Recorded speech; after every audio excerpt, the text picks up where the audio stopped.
4 días, Luis Lacalle Pou le pasará a la banda presidencial a Yamandu Orsi, dando comienzo así al próximo periodo de gobierno. Se abrirá de esa forma un nuevo tiempo para la vida institucional del país, que estará marcado por el regreso de Frente Amplio al poder, el estreno de la coalición republicana después de haber gobernado, el regreso de Lacalle Pou al llano, un parlamento sin mayorías para el oficialismo en la Cámara de Representantes y el estreno de un partido nuevo en la oposición con discurso antisistema, como parece serlo Identidad Soberana, por donde pasan los principales focos de interés a estas horas que cabe esperar de un gobierno de Yamandu Orsi. Vamos a analizarlo con el doctor en Ciencia Política Diego Luján, que es docente e investigador de la Facultad de Ciencias Sociales de la UDELAR y especialista en política comparada, partidos políticos, sistema de partidos, comportamiento electoral y presidencialismo. Diego, bienvenido, ¿qué tal? ¿Qué tal? ¿Cómo andan? Muchas gracias por la invitación. Buenas tardes, gracias por venir. Gracias por arrimarte, Diego. En la previa a las elecciones, fuiste convocado en varios medios también, para hablar sobre los perfiles de los candidatos, ¿no? Si estábamos ante el amanecer de un tiempo de perfiles propios, es decir, individualistas de los candidatos y no tanto de partido. Pasado a las elecciones, ¿viste que hubo una virada en ese sentido en el sistema electoral y en los partidos nacionales? A ver, está muy buena la pregunta porque tiene una respuesta como doble, ¿no? Por un lado, hablando en comparación con el ciclo anterior, con el ciclo de 2019, me parece que sí hay algunas cosas que habían empezado como a despuntar en el ciclo del 19 que se ratifican, ¿no? Este giro hacia una política más personalista y menos partidista, que me parece que digamos, es una tendencia que además no es propia de Uruguay, que salió como ratificada del ciclo electoral del año pasado. Pero también es cierto que, de alguna manera, el otro lado del mercado político, digamos así, la gente, los votantes, no convalidaron demasiado esos comportamientos, ¿no? Como que más bien se concentraron en los partidos más consolidados del sistema. Entonces hay como una situación doble, me da la impresión, en donde la oferta política, hubo creación de partidos nuevos, hubo la aparición de líderes sin partidos o con partidos, digamos, que son vehículos electorales ad hoc para la elección, pero esos partidos en general no tuvieron un muy buen desempeño y entonces lo que hubo fue una mayor concentración en los partidos consolidados del sistema, ¿no? Frente Amplio, Partido Nacional y Partido Colorado, que sumados entre los tres obtienen una porción de los votos mayor, significativamente mayor incluso, que la que habían obtenido en el 2019. Por eso digo que la respuesta es un poco ambigua en ese sentido, ¿no? Bien. Entonces, sí, cayó Cabildo, sería como cayó mucho Cabildo, eso fue como lo que movió Manini, más la aguja. todo, sí. Cayó Manini. Cayó Manini. Tampoco Manini fue capaz, no él solo, digamos, tampoco Cabildo Abierto fue capaz de generar una construcción partidaria como la que uno hubiera esperado después del 19, ¿no? Donde Cabildo Abierto emergió como la gran novedad y uno podría esperar que parado sobre los recursos de todo tipo que te da estar en el gobierno, ¿no? Entrar en el Estado, hubo intentos, ¿no? Pero me parece que falló definitivamente en lograr instalar una estructura partidaria que sostenga la ambición política de Manini y entonces es como que ese fenómeno se empezó a desdibujar. Se recuperó el Partido Colorado, ¿sí? 4 o 5 puntos. Entonces, cuando vos empezás a sumar que los partidos nuevos tampoco despegaron, salvo Identidad Soberana, que es básicamente Salle, ¿no? Que no es menor, ¿no? Porque de alguna manera quizás sea la primera manifestación en los últimos tiempos de el verdadero antisistema. Sí, definitivamente. Es el único con semejante discurso que tuvo algún éxito electoral en Uruguay en la política contemporánea, digamos así. Creo que sí, esa es como la gran novedad. Desde el punto de vista del tamaño electoral, está como muy acotado, ¿no?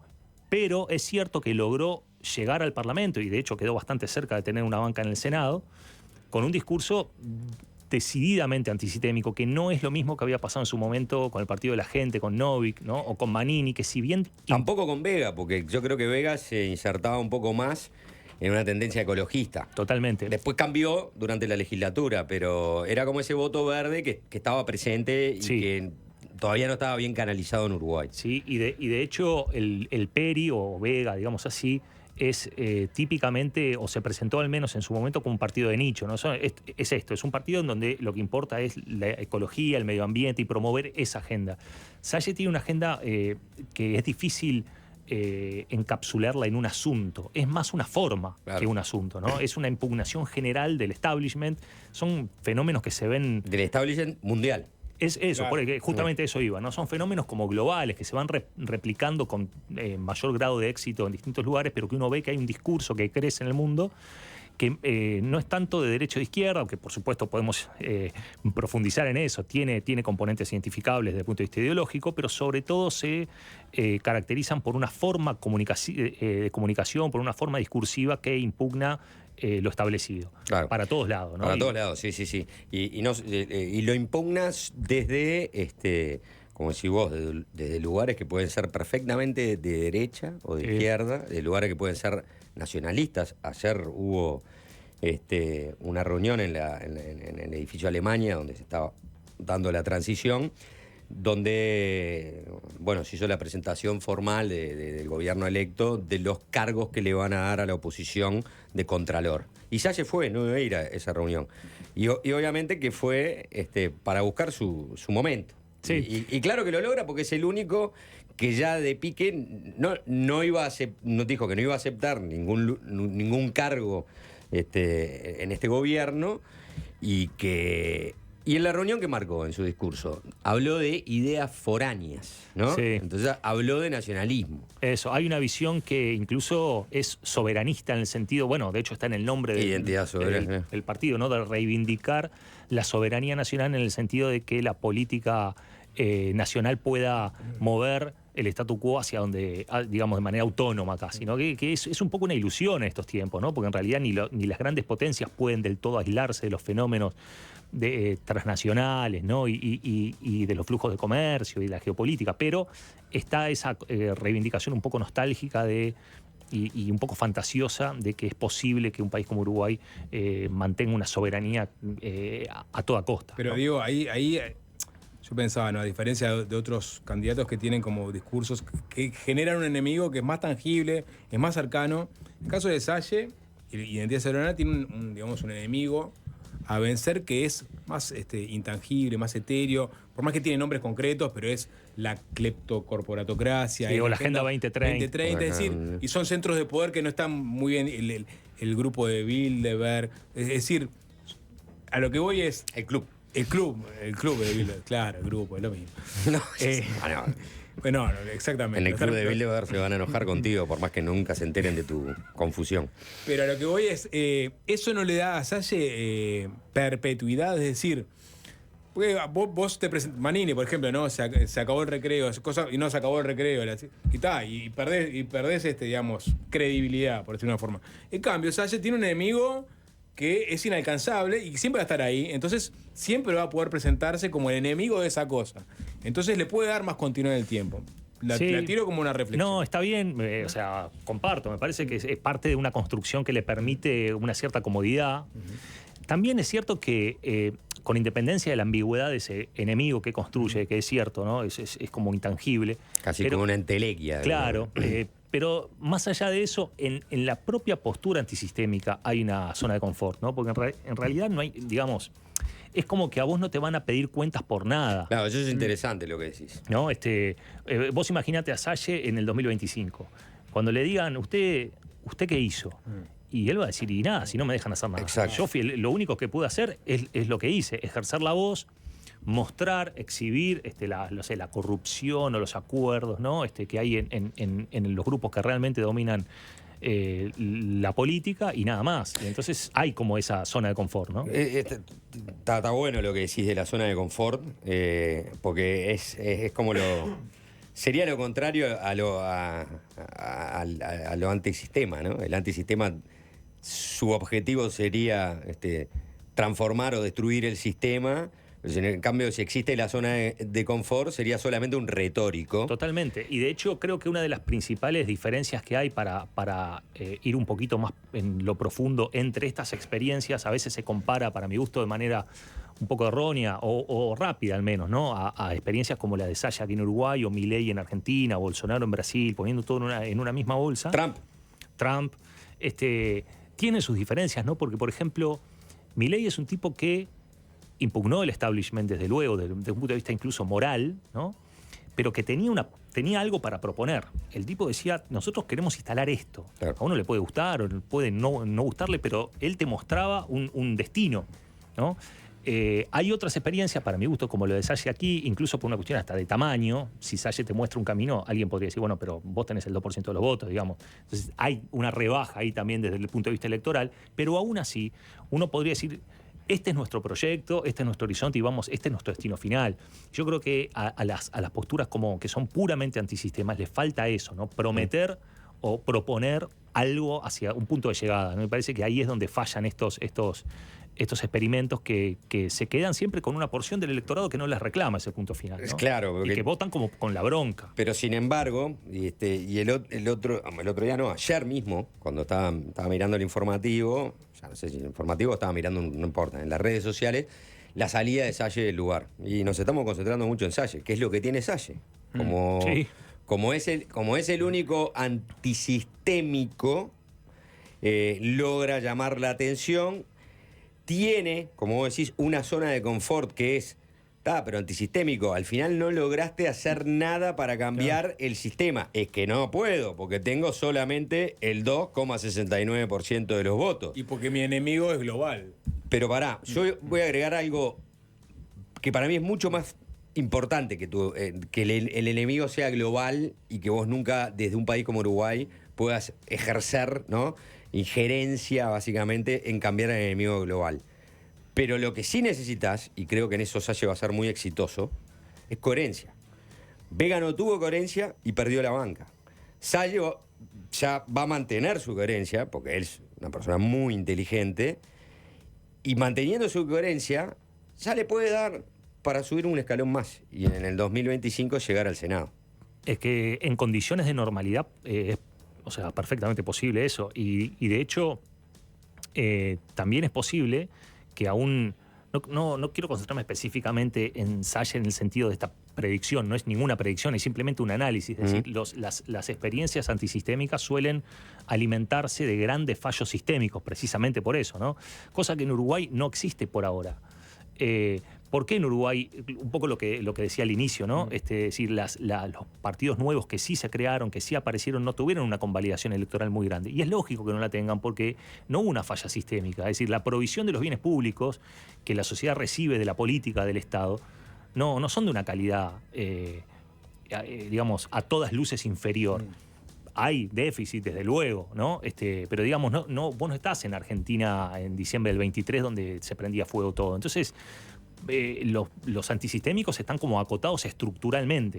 Ahora, si Uruguay atraviesa de vuelta una crisis como la del 2002, y habiendo gobernado ya el Frente Amplio y habiendo gobernado la coalición multicolor, y bueno, yo no sé lo que puede pasar. Sube la espuma. No, por eso. Diego, ¿cómo ves la elección de este gabinete de Orsi si lo ponemos en términos de los 3 gabinetes anteriores del Frente Amplio? Es decir, hay una elección que se enmarca dentro de lo que puede ser tradicional, dentro de las elecciones de los gabinetes anteriores, es decir, hay una búsqueda, por ejemplo, de tratar de compensar las fuerzas entre los sectores y de elegir entre los diferentes sectores un balance en el gabinete, ¿o ves algo novedoso o distinto en relación a los gabinetes anteriores? Bueno, creo que hay algunas cuestiones estructurales de las cuales no... Este gabinete no es la excepción, pero luego hay cuestiones más finas que me parece que lo diferencian con seguridad de los gabinetes del Frente Amplio.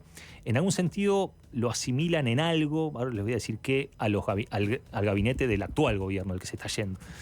En cuanto a las cuestiones estructurales, hay algunas cuestiones de las cuales es difícil escaparse absolutamente. Primero, los pesos políticos sectoriales. Está clarísimo que tiene que haber, sobre todo en un partido como el Frente Amplio, o un partido como los uruguayos en general, que son altamente fraccionalizados y con sectores bastante autónomos, es muy difícil prescindir absolutamente de ese criterio, ¿no? de los pesos relativos de los sectores.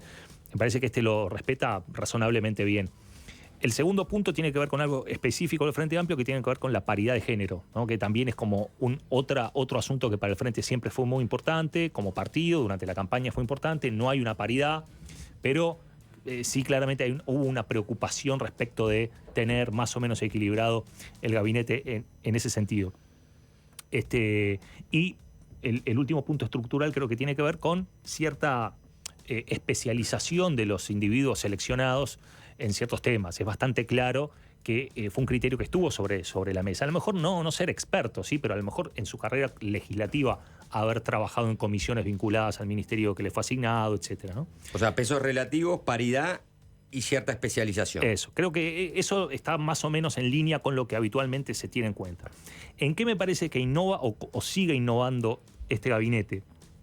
En que me parece que coloca un peso importante en la presidencia o en la figura del presidente o en el poder ejecutivo, ¿no? Como uno quiera verlo. ¿Por qué? Porque hay algunas áreas de política pública en donde la selección de los ministros o ministras denotan una preocupación por controlar siempre lo controla el presidente en última instancia, pero un control específico. Por ejemplo, el Ministerio del Interior. Parece que ahí hay sí una idea de que es un ministerio que a priori, hay que ver cuando se echa a andar, ¿no? Pero a priori parece ser un ministerio que fue, digamos, asignado con criterios técnicos, no políticos. Habitualmente, recuerden que el ministerio político por excelencia es el Ministerio del Interior. Es casi un ministerio de seguridad, ¿no? Se le podría llamar ministerio de seguridad porque la política va a estar sobre todo en torre ejecutiva, ¿sí? En la Secretaría de Presidencia. Va a ser el verdadero ministro del Interior, el ministro político va a ser Pacha Sánchez. Y en eso, por ejemplo, te da la sensación que es algo parecido a lo del gobierno anterior, salvo que me parece con una diferencia importante. El gobierno anterior lo hizo desde el punto de vista, seré el primer policía, ¿no? Aquella foto cuando recién había asumido la calle con todos los jefes de policías departamentales. Pero claro, la figura del ministro era un político de peso. Acá totalmente. Es alguien que viene de la fiscalía. Sí, sin duda. Y además muestra una cierta línea de continuidad también con algunas cosas de las que se estaban haciendo. No, yo a lo que iba es al énfasis que se le da al Poder Ejecutivo, al presidente sobre todo, sobre el gabinete, ¿no? Recuerden el primer gabinete del Frente Amplio, Vázquez I. Fue un gabinete casi coral, ¿no? Estaban allí... las luminarias del Frente Amplio. Exacto. Y entonces ahí, bueno, los ministros tenían un peso propio y dirigían la agenda de su ministerio, no digo de manera autónoma. Hubo un conflicto entre Astori y Mujica que casi le cuesta el puesto. Estaba Mujica, estaba Gargano, claro. Entonces me parece que ahí había niveles como de autonomía y de descentralización mucho más marcados, cosa que de alguna manera se fue replicando en el resto de los gobiernos del Frente. Habría que medir ahí cuánto, pero me parece que la tónica en general fue esa. En cambio, Lacalle Pou tuvo, en lo que para mí fue un gobierno súper presidencialista, incluso mucho más que para la cultura política uruguaya, que es una cultura política de gobiernos mucho más colectivos, ¿no? Y de consejos de ministros y de sectores y de reuniones de los cabezas de lista. Lacalle Pou, increíblemente y paradójicamente, desmintiendo al menos a mí, pero a buena parte de la ciencia política que decía, la coalición esta son 5 partidos, hay una dispersión ideológica enorme, va a funcionar más o menos mal y vamos a ver hasta cuándo dura. Bueno, nada, duró todo el tiempo, funcionó razonablemente bien. La gente decía que iba a caer y sin embargo llegó hasta el final del gobierno y sigue siendo coalición. Y aprobó leyes hasta hace 10 días. Claro. Entonces, a lo que voy es ese énfasis. Y bueno, pero ¿por qué funcionó así, a mi criterio al menos, la coalición multicolor en estos 5 años? Porque el presidente fue el gran activo político y el gran activo electoral de la coalición. Nadie le podía disputar el liderazgo al presidente, cosa que no pasaba con las experiencias coalicionales anteriores en Uruguay, ¿sí? Donde eran relaciones mucho más paritarias entre quienes conformaban esa coalición. Como el Frente Amplio no va a gobernar en coalición, eso cambia, pero lo que me parece que continúa, y esto por supuesto es incipiente, hay que ver cómo se desarrollan los hechos, es que la presidencia va a tener, el presidente va a tener un poder importante y sobre todo en algunas carteras como economía, como interior, como cancillería, va a tener como bastante autonomía respecto de liderazgos que puedan condicionar esas políticas. Pero es la presidencia o el presidente, pues ahí hay una diferencia sustancial.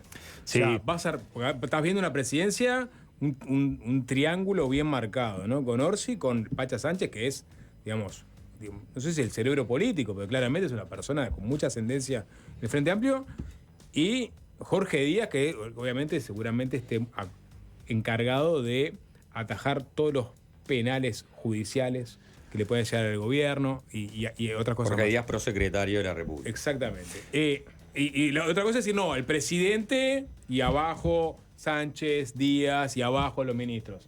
¿Cómo lo ves tú? ¿Lo ves como la presidencia o como el presidente? Es una excelente pregunta y yo honestamente no tengo más que especulaciones. Es una de las cosas que más me interesa ver en estos primeros 3, 4, 5, 6 meses de gobierno.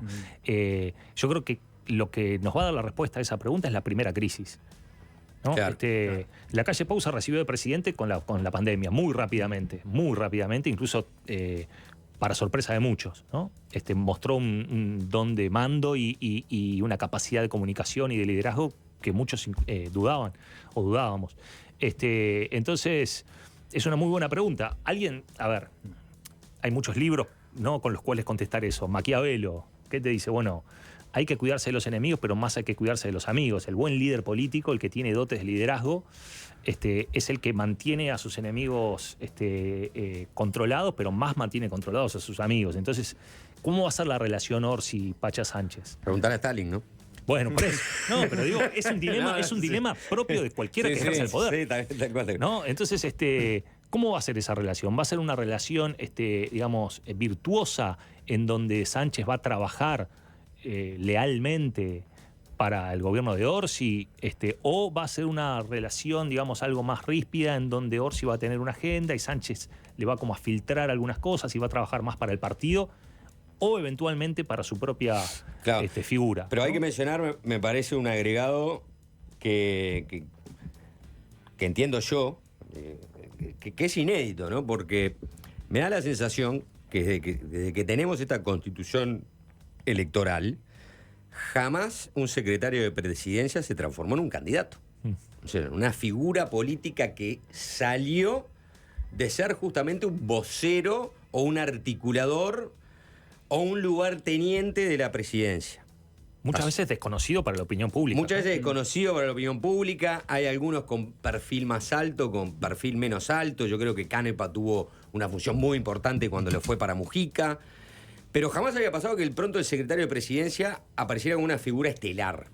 Y creo, como vos dijiste, la calle Pou se consagra su investidura a través de la pandemia, pero también lo hace Delgado. Sí. Y ahora estamos viendo la importancia que le está dando el Frente Amplio al secretario de la presidencia, que creo que uno de sus capitales políticos más importantes va a ese lugar. Sin duda. Y tú mismo estabas diciendo, ¿no?, que esa persona el día de mañana puede llegar a ser, desde allí, un contendor electoral importante. Entonces apareció también esa figura que antes estaba como una muleta importante del Ejecutivo y que ahora es una estrella más en el firmamento. Absolutamente. Y fíjate que eso pasó sin que medien reformas institucionales, o sea, con las mismas reglas. ¿Qué es lo que cambió entonces si las reglas son las mismas? ¿Cómo una constante puede explicar una variable? Y bueno, lo que pasó es que la práctica política, el gobierno en Uruguay se presidencializó. Siempre fue presidencialista Uruguay, pero tuvo muchos rasgos siempre, algunos le llaman semipresidencialistas, ¿no? O incluso unos rasgos parlamentaristas.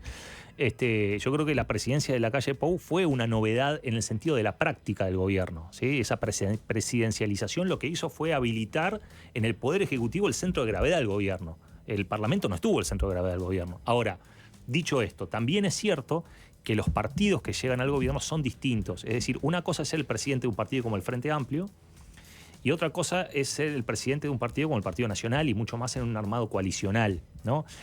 ¿Por qué? Bueno, porque el Frente Amplio es un partido, digamos, mucho más orgánico, con unas bases militantes que limitan de una manera mucho más notoria la discrecionalidad y la autonomía de los líderes, están todo el tiempo rindiendo cuentas con instancias permanentes, ¿no? de contactos y de vetos y de, ¿no? Entonces, a mí me parece que ahí hay una diferencia. Hay que ver en qué medida Orsi logra como establecer el gobierno de Orsi versus lo que sería el gobierno del Frente Amplio. Ahí va a haber una tensión. Sí. Necesariamente va a haber una tensión. ¿Cómo se resolverá? No lo sé. Vamos a ver. La primera crisis, como dijiste. Claro. Podemos decir que estamos en la última fase de un proceso que arrancó en 2005 cuando el Frente Amplio accede al gobierno. Es decir, el Frente Amplio, si se quiere, era el último bastión de la esperanza, por ponerlo de alguna forma. Llega al gobierno y se cruza con las complicaciones propias de gobernar, por más que estuvo 15 años. Pierde las elecciones de 2019, vuelve un partido tradicional, en este caso el Partido Nacional, y el Frente Amplio es por primera vez oposición después de haber sido gobierno. Y ahora vuelve a ser gobierno después de haber sido oposición. Ya no queda más nada hacia adelante, o sea, claro, ya se hizo todo el proceso. ¿En qué redunda todo este proceso en la política nacional? En una ¿cuál sería la palabra, no? Bajar un poco el ruido que la política históricamente generaba cuando unos que nunca habían sido gobierno decían, no, nosotros lo vamos a hacer mejor, ahora fuiste gobierno, no lo hiciste, no sé si mejor o peor, pero no lo hiciste como algunos pensaban. ¿Qué nos deja todo esto? ¿Qué deja después que baja la espuma de todo este proceso que decanta en el Frente Amplio volviendo de gobierno? Bueno, para ser honesto, no lo sé. Ahora, hay algunas experiencias comparadas, ¿no? A ver, vuelvo otra vez a lo que dije hace un rato, a desarrollar un poco más, en todo caso. Para mí todo esto depende de cuál es el nivel de prestaciones que la ciudadanía recibe de los gobiernos. Entonces vos decís, che, pero ¿se puede seguir prolongando este periodo casi excepcional desde el punto de vista regional, en donde los partidos se alternan en el gobierno y todo funciona dentro de la política normal? ¿Se puede seguir prolongando? Y la respuesta es sí, en realidad sí. Si el gobierno no, digamos, si el sistema no colapsa y en general las prestaciones que la ciudadanía recibe de los gobiernos están dentro de márgenes de normalidad, probablemente se reelija el Frente Amplio en el 2025 o gane el Partido Nacional o el Partido Colorado, andás a ver, pero no esperamos nada muy distinto. Ahora, ¿qué pasa si ese nivel de prestaciones decae por debajo de un nivel crítico que yo desconozco, pero que debe existir? ¿Qué va a pasar? La gente va a decir, bueno, ¿vamos a darle de vuelta la posibilidad de gobernar a la coalición o no? Y yo creo que eso depende de cuestiones que tienen que ver otra vez, ¿no? Con esto, con el nivel de prestaciones que recibe la ciudadanía. Y también con cómo se ejerce la oposición y cómo se ejerce el gobierno. Porque no es lo mismo tener un mal resultado en el gobierno habiendo hecho lo que vos dijiste que ibas a hacer, que tener esos mismos malos resultados haciendo algo distinto a lo que vos decís. Hay un mandato electoral. Cuando los partidos violan el mandato electoral, pero tiene buenos resultados. Esto es interesante, es un poco confuso a lo mejor, necesitaríamos una tabla, ¿no? Pero cuando los gobiernos tienen buenos resultados, pero violan el mandato electoral, Menem en Argentina, la gente lo apoya. Porque en realidad, resultado mata mandato. Y si vos hiciste todo lo contrario, pero estabilizaste la economía, claro, mejoraste el salario real y todo, bueno, dale, adelante. Y viceversa, ¿no? Si vos hiciste lo que dijiste que ibas a hacer, pero los resultados son malos, te van a castigar igual. Ahora, ¿qué pasa en las otras dos casilleros, no? ¿Qué pasa cuando vos tuviste malos resultados por haber hecho algo distinto a lo que dijiste? Entonces, bueno, ahí se complica. Claro, pero acá en este caso... negativo, sí, tenés claro, ahí, ¿no? Este gobierno que entra no hizo grandes promesas. Es cierto, ¿no? Es cierto. Quizás tenga que ver con todo este proceso que relatábamos, ¿no? Claro, es que, a ver, en condiciones de política normal no hay espacio para grandes promesas. Las grandes promesas son, digamos, propias de momentos como de transición, de cambio, de crisis, ¿no? Vos no tenés grandes promesas cuando vos decís, bueno, mirá, en realidad, está bien, si vos repasás las 48 propuestas del Frente Amplio que presentó en la Plaza de Toros de Colonia, ninguna es disruptiva, ninguna es revolucionaria. Pero porque están inscriptas dentro. Es más, en el debate Orsi fue muy claro, dijo, no esperen grandes cambios. Tal cual. Porque aparte yo creo que en algunos lugares también te quemaste. Y entonces no vas a repetir la experiencia. Es decir... Como en seguridad, por ejemplo. Exacto. ¿No? Si voy a bajar tanto, bueno, está. No, ya nos dimos cuenta que esto no es prometer. Pero me hicieron una corrección que le voy a decir al aire. Claro, está bien, que el secretario en la presidencia de Mujica era Homero Guerrero y el prosecretario era Canepa. Pero la prensa que tuvo Canepa no la tuvo Homero Guerrero, ¿no? Sin duda, En ese sin duda, momento. sí. Pero porque son perfiles diferentes, Gonzalo Fernández, exacto. Blut, digo por gente que está, digamos, en un perfil muchísimo más bajo. Y exactamente, que ese es el punto. Ese es el punto, que la opinión pública no los conocía. Esa es la gran opinión pública. Exacto. Quiero ir a un lugar que tú dijiste, ¿no? Va a haber una obvia tensión, porque siempre la hay, ¿no? Entre el gobierno del Frente Amplio o el gobierno de Orsi. Y ya hay una tensión entre el Ministerio de Economía y el Frente Amplio.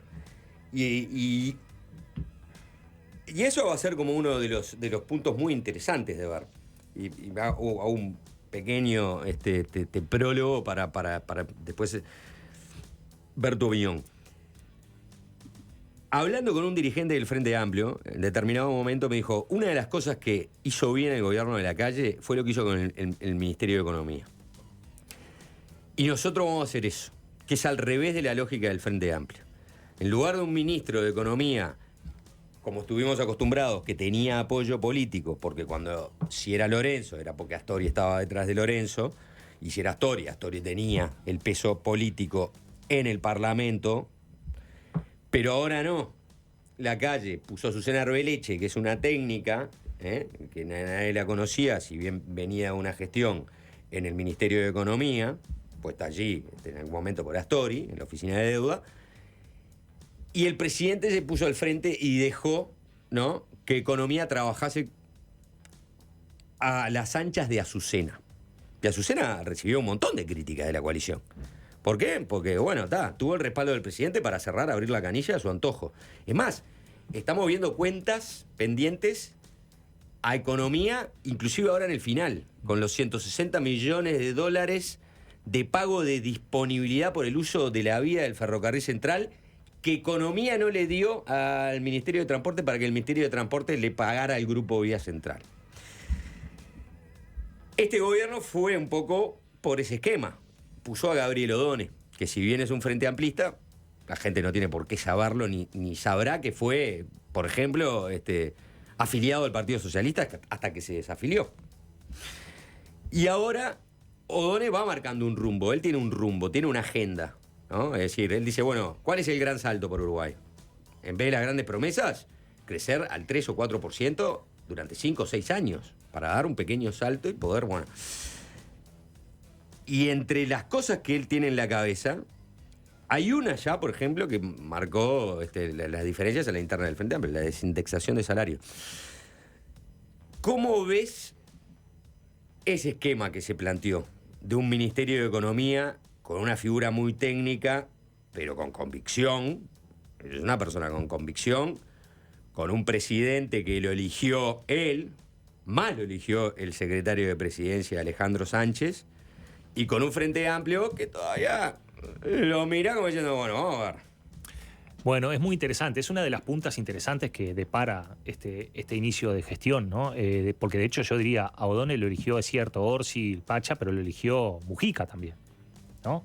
Entonces ahí me parece que es muy importante el peso específico que tiene el MPP en este gobierno. Por eso es muy importante la bancada que tiene el MPP, el espacio 609 en el Parlamento, pero sobre todo es importante ver qué pasa.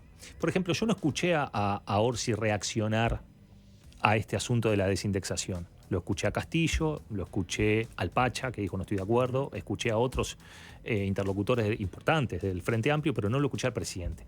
¿Qué va a hacer el presidente cuando emerjan de manera ya no meramente declarativa, sino donde haya proyectos de ley, donde haya proyecto de presupuesto y demás? ¿Qué va a pasar? Bueno, ahí se van a empezar a develar qué tipo de gobierno vamos a tener.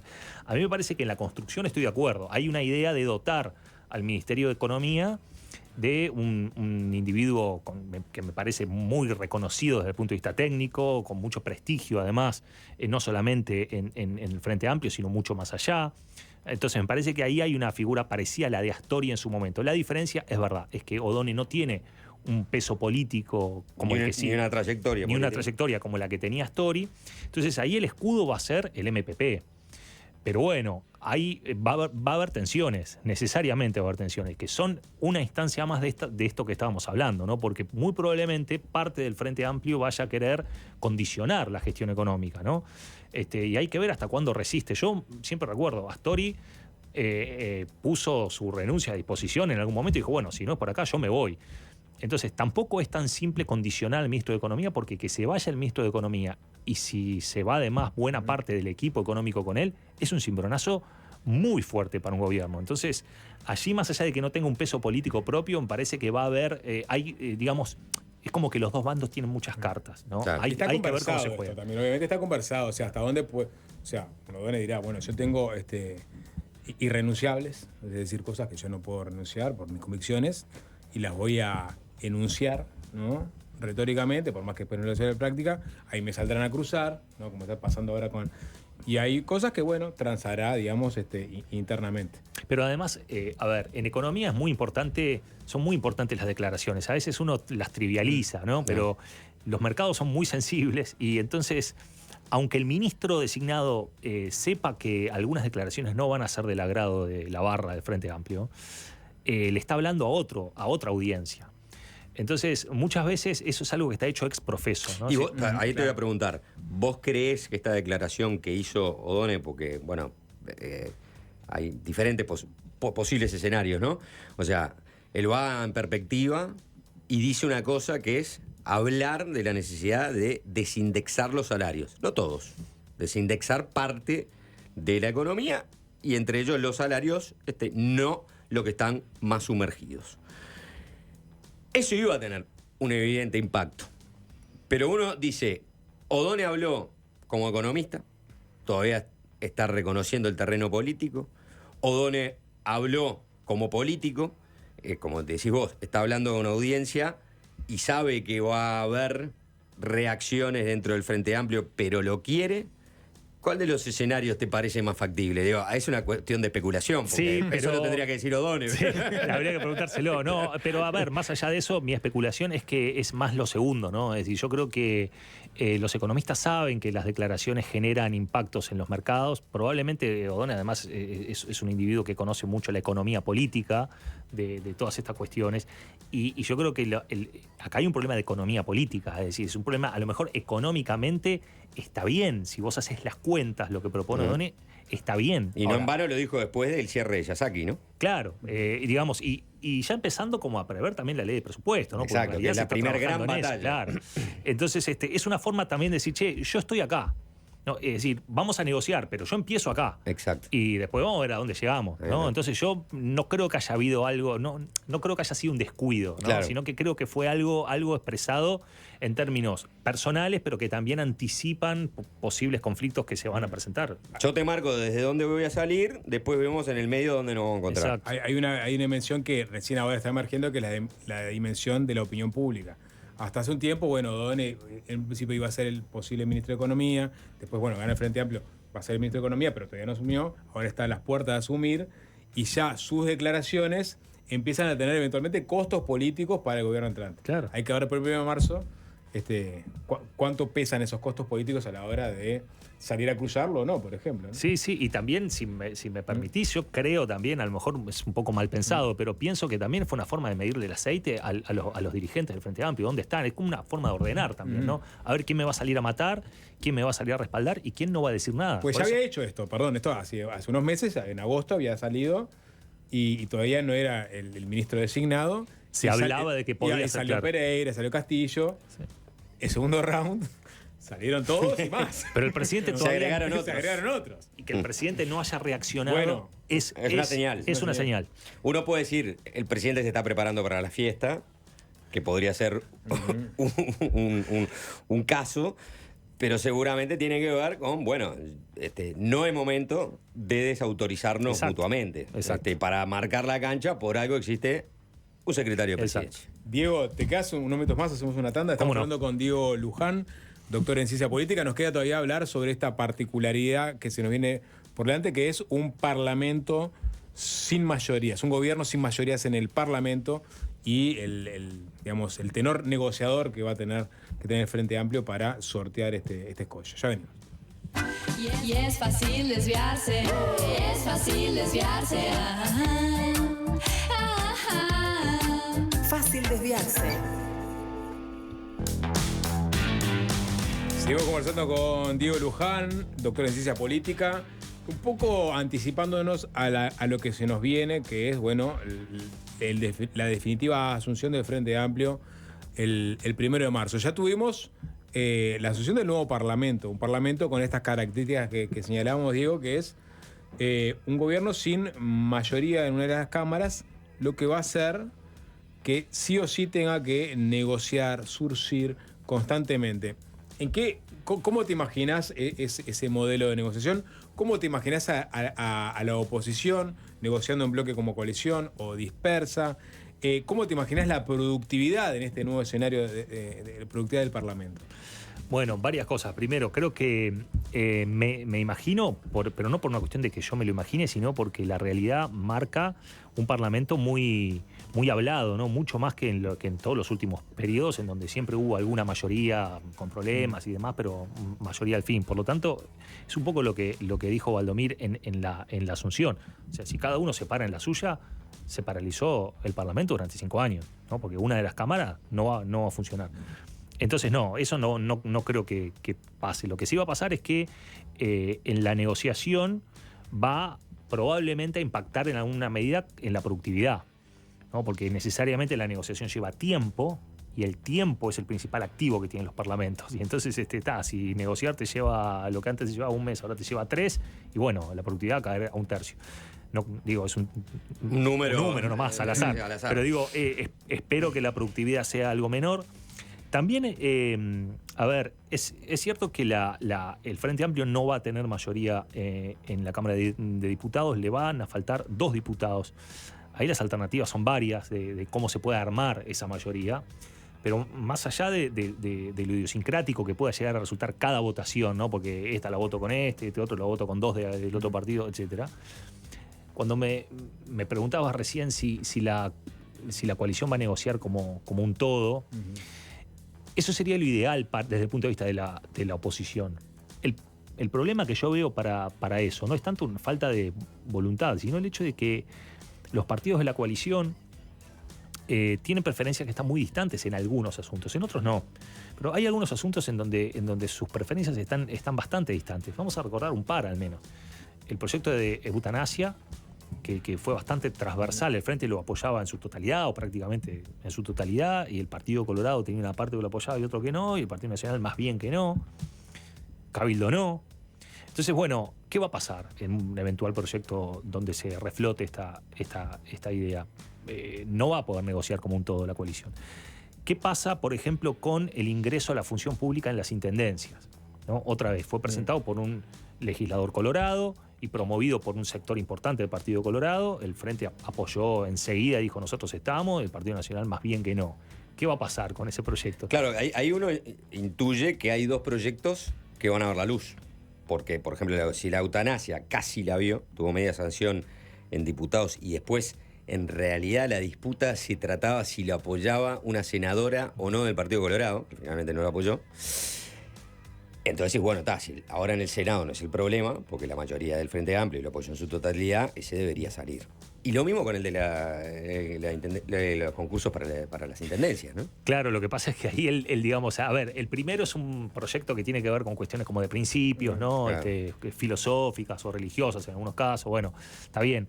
Ahora, el segundo es como que pone la mano sobre un cable de alta tensión para el Partido Nacional, ¿no? Es decir, tocar eso... Y genera un conflicto en la interna de la coalición. Por eso. Entonces, o sea, los colorados le pueden decir, vos pará, ¿vos vas a votar esto? O sea, ¿vos sos aliado mío o sos aliado de nosotros? Claro. Por eso, ahí es como que yo creo que la posibilidad de que salga un proyecto como el de la eutanasia, vinculado a cuestiones morales, ¿no? Otra vez, de principios es una cosa... Distinto al otro. Claro, porque el otro realmente es un punto muy neurálgico, que yo creo que algún tipo de... Los colorados jugaron fuerte con eso. Era un año electoral, yo lo entiendo. Eso. ¿No? Y entonces por eso estaban tan jugados Hay también. que ver cuándo se presenta o cuándo se reflota ese proyecto. Algunos legisladores recientemente dijeron que lo querían reflotar antes de las elecciones de mayo. También, otra vez, ¿no? Es como que hipersensible el Partido Nacional con respecto a eso. Pero bueno, otra vez, hay asuntos... Una jugada del Frente Amplio sería, ¿no? Claro, o sea, claro. Introducir esa cuña. Exacto. ¿No? Pero yo Tenía creo, tanto incordio en la coalición antes de las departamentales. pero el tema es que el timing es importante, ¿no? Porque si vos haces eso para infligirle un daño en las elecciones departamentales, en realidad estás atentando contra la suerte de ese proyecto, en realidad. Sí, Entonces claro. es como que tenés que medirte, ¿viste? Y bueno, y así como estos, hay algunos proyectos en donde, o temas más que proyectos, en donde me imagino que es difícil para la coalición negociar como un todo. Hay otros en donde no, por ejemplo, me imagino yo, cuestiones vinculadas a reformas que también se han anunciado a algunos puntos de la LUC, para reformar asuntos de la LUC, por ejemplo, devolver a los docentes a los consejos de la educación, o decir, bueno, me imagino ahí sí una oposición más cerrada por parte de la coalición, ¿no? Entonces yo creo que eso va a ser tema a tema. También me parece Ahí que... hay que ver la opinión de Salle. Bueno, Salle, todo en contra. ¿No? contra. No quiere que vuelvan los docentes a los consejos autónomos. Yo no me imagino a Salle apoyando ninguna iniciativa del Frente Amplio, la verdad. Claro. Al menos iniciativas que sean relevantes, ¿no? También, si le van a cambiar el nombre a una escuela, capaz que sí. Pero digamos, esa no. este, Esa, por ejemplo, la de devolver. Porque esa es muy interesante, porque el Partido Independiente, el Partido Colorado, el Partido Nacional y Cabildo Abierto fue uno de los grandes cambios institucionales, o uno de los grandes cambios en el diseño institucional del sistema educativo. ¿Tá? Y aparte, filosófico, ideológico. Es decir, estoy sacando de los organismos descentralizados la representación de los docentes, pero lo que estoy sacando en realidad es la representación de sindical. los sindicatos. Claro. ¿Ah? Entonces, pedir los votos de los que ya aprobaron y fueron a juntar firmas para defenderlo, es muy difícil de que esos votos aparezcan. Entonces, parecería ser un tema donde no hay posible negociación, a no ser que salga por la tangente y aparezca Salle dando 2 votos. Sí, podría pasar. Bueno, hasta el fin de año pasado estuvimos especulando, pero también pues no sabemos cuál es el futuro de Cabildo Abierto. O sea, Cabildo Abierto quedó sin sus máximas figuras con representación parlamentaria, ni que hablar de representación en el Ejecutivo, porque no está el Ejecutivo. Es decir, ¿qué va a pasar con esos dos cabildos? Pero dudo que Manini sea el abanderado de los sindicatos. No Manini. No Manini, pero digo, Perrone. ¿cuán libre van a jugar los dos legisladores de Cabildo Abierto? Eso es una cosa a ver. Es súper importante eso porque... Pero no es, perdón, No en este tema. No es Peña y el Partido de la Gente, ¿no? No. Siguen siendo dos cabildantes dentro de la estructura de que los votos son de Manini. Sigue siendo Pocos, algo de pero Perrone sí. que venía de Vamos Uruguay, o sea, es una persona que tiene una trayectoria Vamos Uruguay, Partido de la Gente, Cabildo Abierto. Es decir, Pero vos decís que Perrone si se quiere se va. no sé, hasta diciembre del pasado. ¿O que va a legislar sin preguntarle a Manini? Para mí hay una incógnita. A ver, Bueno, es interesante. Orsi tiene experiencia en ganar apoyos súper mayoritarios. A veces necesitaba una mayoría de la que no disponía en la Junta Departamental de Canelones y obtenía una súper mayoría, ¿no? Entonces, Perrone es de Canelones. Entonces, no sé, yo no lo descarto, porque además hay que ver qué pasa un poco atado con algo que decíamos hace un rato, ¿no? Necesitas a Perrone y a Soledad Bonavita. Sí, necesitas dos. Necesitas dos. Soledad Bonavita, Silvana Pérez Bonavita. Juanchi. Ahora, es impresionante. Para mí va a ser Soledad Bonavita, porque conozco una Soledad Bonavita y no me la puedo sacar de la cabeza. Ahora, ¿qué va a pasar con Cabildo Abierto como partido? ¿No? Claro. ¿En qué medida? Porque también hay una cuestión. Los votos son de Manini, es verdad, pero la banca no. Y vos fíjate lo que pasó con Lust, por ejemplo, en la última legislatura, o lo que pasó con tantos otros casos, que no son muchos, pero existen. Claro. Entonces, no estoy anticipando nada. Lo que digo es que no descartaría de plano ¿Qué puede pasar? la idea de que al menos se mantengan como más independientes a la estructura orgánica de Cabildo Abierto, que la verdad... Más pensando que en realidad que Cabildo perdió peso, o sea que la figura de Manini perdió peso. Claro, es decir, vos decís, es como el mariscal de la derrota, me va a venir a cuestionar cómo yo tengo que... No estoy diciendo que vaya a pasar, lo que digo es que no es Pero descabellado. es un escenario más probable. Sí, es posible que algo así pase, sobre todo en algunas cuestiones puntuales. No digo que se vayan a pasar al Frente Amplio los dos legisladores, no estoy diciendo eso. Pero digo que cuestiones que tienen que ver con algunas votaciones en particular no descarto que por ahí esté el apoyo, ¿no? Diego, pensando en las necesidades del país, ¿no? ¿Es mejor o peor el Parlamento como quedó? Es una buena pregunta, porque ahí tiene que ver, hay como dos principios que están como en disputa, ¿no? Hay como un dilema. Claro. ¿No? Por un lado, vos necesitas un nivel de respuesta del sistema político a las cuestiones, a la demanda de la ciudadanía que requiere resolutividad, ¿no? Y requiere eficacia, tomar decisiones. Por otro lado, también es cierto que, bueno, la representación de la voluntad ciudadana está representado en esta estructura que se generó, en donde el Frente Amplio no tiene mayoría. Y es el juego democrático. Claro, entonces vos entre la legitimidad o la representatividad y la eficacia decisional, ¿cuál de las dos te parece más importante? Y es interesante, si yo sería o creería más en la autocracia, te diría la resolutividad. Claro. que la representatividad. Y sobre todo en Si épocas creo más en la democracia, te diría la representatividad. Y el contexto, ¿no? Porque en un contexto de crisis vos necesitas resolver.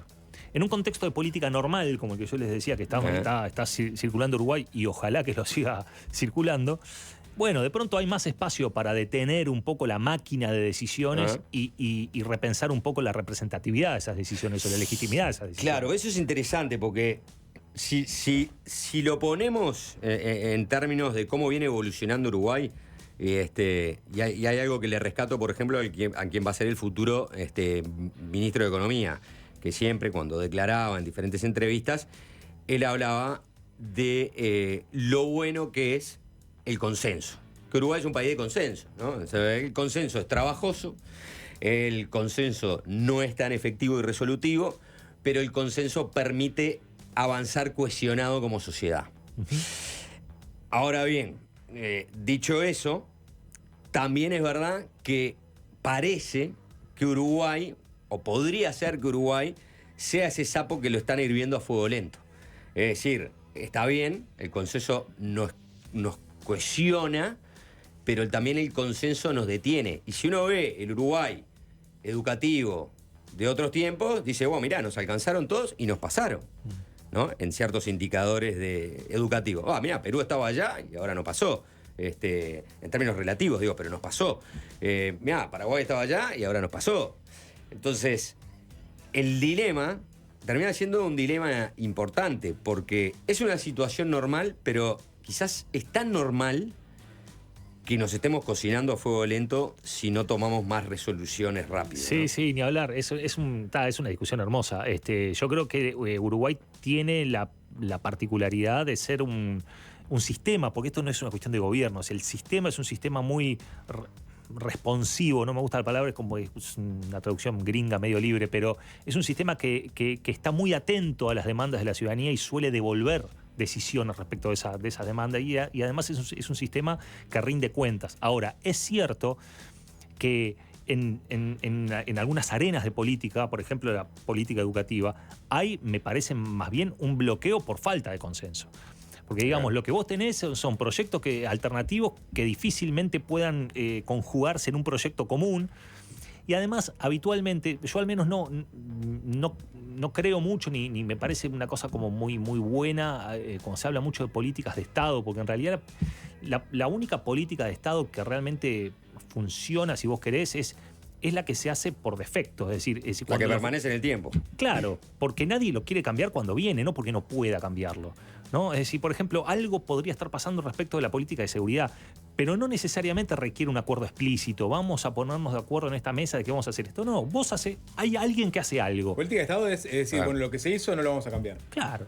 Que es lo que está pasando con la seguridad, sobre todo en la segunda parte de este gobierno, que va a tener una continuidad en el que viene. Eso es lo que espero, ahí va. Y es más una acumulación como aluvional de decisiones intertemporales que un momento de consenso donde emerge un acuerdo. No creo mucho en eso. Entonces, vamos a ver si en educación, en seguridad, una cosa que en economía ya hay, porque Uruguay tiene una política de Estado en materia de política económica hace muchos años, y fue más producto de eso, ¿no? La acumulación de decisiones a través del tiempo que de un gran acuerdo nacional que la verdad que nunca mirá que está funcionando, no lo cambiemos. Vamos a cambiar el cuadro los que márgenes. gana no se toca, Exacto, ¿no? exactamente. O en tal caso lo perfeccionarás, harás más contrataciones. Eso, cambios en los márgenes, cambios marginales.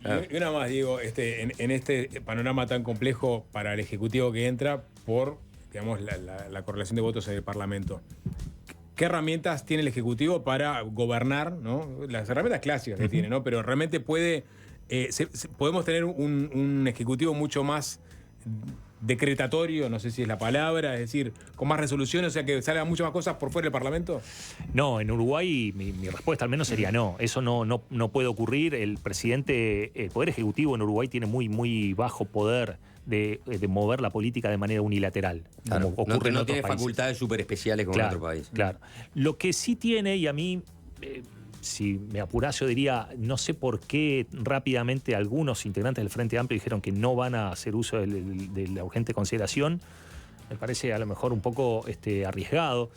Porque bueno, en última instancia, si el Parlamento está trancado, la urgente consideración utilizada en el sentido que el constituyente le dio en la Constitución del 67, me parece que es una herramienta que no hay que descartar. Y no necesariamente tiene que ser en un contexto de una crisis, ¿no?, absoluta, sino que puede ser en algún momento donde vos necesitas justamente, ¿no?, otra vez un carácter resolutivo para dar cuenta de alguna situación que no tiene por qué ser catastrófica, pero sí relevante. ¿No será que mucha gente quedó con la idea de que la ley de urgente consideración es una ley con 1000 artículos, totalmente. cuando en realidad la herramienta es mucho más puntual? Exacto, y de hecho había sido utilizada de esa manera. El primero que combina la ley ómnibus con el mecanismo de urgente consideración es la calle Herrera. Pero una ley ómnibus mucho más chiquita, una ley van casi sería, ¿no? Claro. Y eso no tiene por qué ser así, ¿no? El mecanismo está pensado para salir del paso en cuestiones puntuales. Y me parece que en ese sentido no lo descartaría, aunque no creo que sea la tónica con la que el gobierno empiece al menos su gestión, ¿no? Bien. Sí, de estar contra la LUC a practicarla. Claro. Desde el punto de vista discursivo sería un poco paradójico, ¿no? Se le puede cambiar el nombre. Ahí está.